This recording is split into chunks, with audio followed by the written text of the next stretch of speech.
Hi guys, my name is Reagan. This is my digital body language and generational differences. So to start off, I interviewed two people. I interviewed Jameson, who is my roommate. She is Generation Z. She currently works as an associate editor for the Journal of Undergraduate Research. She's primarily worked in like minimum wage roles in high school. She worked at Kumon doing tutoring and stuff like that. And she's currently a sophomore in undergrad studying languages, literatures, and cultures and international studies. Additionally, I interviewed Bridget, aka my mom. She is Generation Z and is currently retired. She worked at Cisco Foods for about 18 years in marketing, bids, and electronic data interchange, which, if you don't know what that is the automated exchange of business documents between organizations, so like invoices, purchase orders, shipping forms, etc.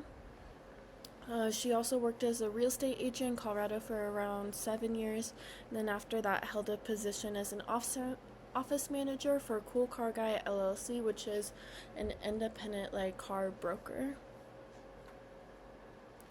So I first interviewed Jameson, and I decided to interview about emails, like do's and don'ts and like challenges and stuff like that, because I feel like that was something that has stayed common for a pretty long time and something both my mom and my roommate would understand and have experience with.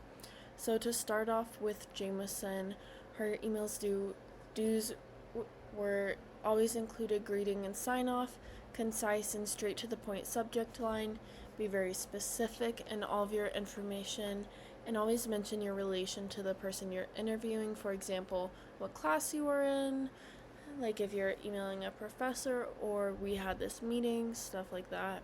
Her email don'ts were like no excessive exclamation point use, no casual tone or slang, no emojis, basically just really keeping it professional and respectable. And she didn't have a never, but for rules for a challenging message, she said recognize the recipient's importance slash what they've done for you. Like, thank you so much for all of your work, for teaching this class, for this role, etc., before really getting into that difficult stuff. And then, second, I emailed Bridget, who has been in these roles in corporate America, all of this, and for a really long time. And so her dues were always email when it's easier than talking to someone like in person. Always leave a paper trail, keep records of everything. Email gives you the chance to have records rather than talking to someone in person. Be careful with tone so it doesn't sound too harsh, and remember that it is email, not texting, so being very professional and careful with grammar. For her don't, she said that there are some situations where phone call is more effective. Don't email after 2 times without a response. Don't email when you need to get your tone across in addition to making a point. Don't email apologies. Don't email personal information like passwords or anything you want to keep a secret. So all these are like really thinking of like the situation and being aware. And her never was never email when you're ripping someone a new one. It needs to be done on the phone or in person. So if you're upset, if something bad happens, don't do it over email. And then her rules was be very thorough by stating why, when, and where's. Tell them why you're emailing them. Give them facts to back you up. Tell them when you need the information. Tell them and then always tell them you're happy to discuss this in person or over the phone.